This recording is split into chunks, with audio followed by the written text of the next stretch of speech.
Sino ba si Coach Borge bago maging CEO ng Be Limitless Academy?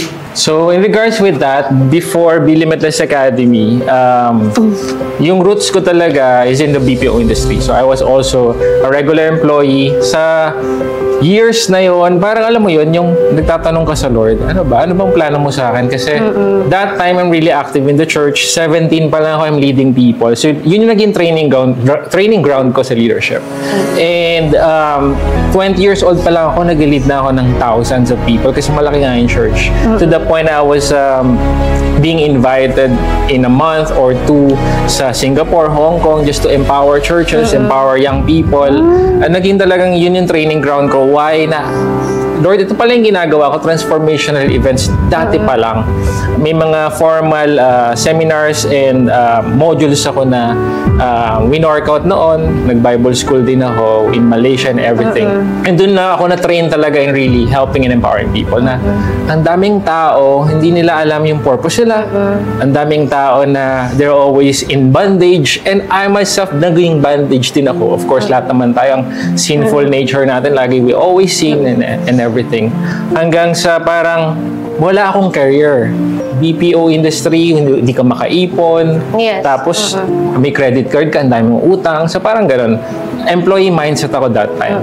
And then, 2014, that's the time na rock bottom ako. Ang daming mga nangyari sa akin na hindi maganda. Walang love life, walang career, wala lahat. I even get to the point na because I have a failure that time, parang naranasan mong mabash pero hindi online. Offline. Kasi yun nga, let's face it, ang Pilipino, di ba? Parang chismoso, may pagkamarites. So parang I admit my failure pero nag-iiba yung istorya hanggang sa depressed ka. I was suicidal that time. Yun nga, wala ka ng everything. Everything was stripped away from you. So wala kang career. Then dun ko naintindihan na may mentor ako who helped me na pumasok sa insurance industry. Yun yung nag-start ako talaga na yung entrepreneurial journey ko.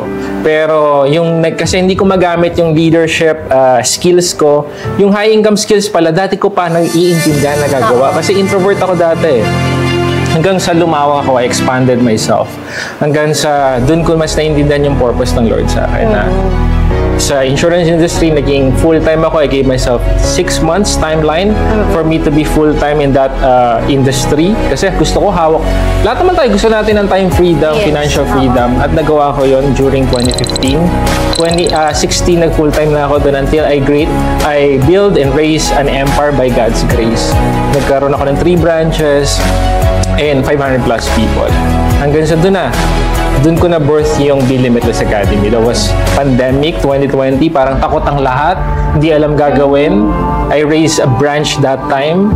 Tapos kala ko nga malolos na yung business, di ba? Lahat tayo natakot during pandemic. Actually, lately, itong mga in-interview ko, galing din yung parang mga idea nila nung time ng pandemic. Yes. So, yung sa inyo pala, na-establish ang Be Limitless Academy nung pandemic din? Yes. Originally, sa Sales Academy. So, parang, di ba, during pandemic 2020, parang nag-innovate na ako. Actually, before pandemic pa lang, I'm more on virtual and online, I'm more on social media prospecting. Sa industry namin, hindi nila ginagawa yun.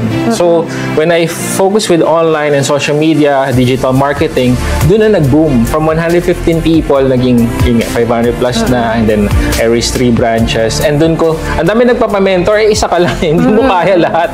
So, we do webinars together with the people that I raised up, ng mga superstars that time in my branch, or the people that I mentor din sa ibang branches. Kasi pag punong-puno ka ng value, hindi ka madamot eh. Gusto mo i-share yung value, parang sumasabog ka sa sobrang value, you wanted to share to people, kahit minsan maraming times libre pa nga. Hanggang sa doon na nag-start. Sales Academy talaga si Be Limitless. Hanggang sa during 2023, doon ko na in-expand yung niche na why not? Mostly, marami na ako na-attendan ng seminars, transformational seminars since 2018. Actually, 2019, I also created my own business community, yung mga CEOs and entrepreneurs, kasi sobrang active ko nga in regards with seminars. Then, doon na... Andun talaga yung passion mo? Kasi, bata pa lang ako, I'm leading thousands na eh. napapadala pa abroad. So parang, why not I also do what my passion in terms of serving people, honoring God, sa marketplace na, sa business people na. So doon na nag-start.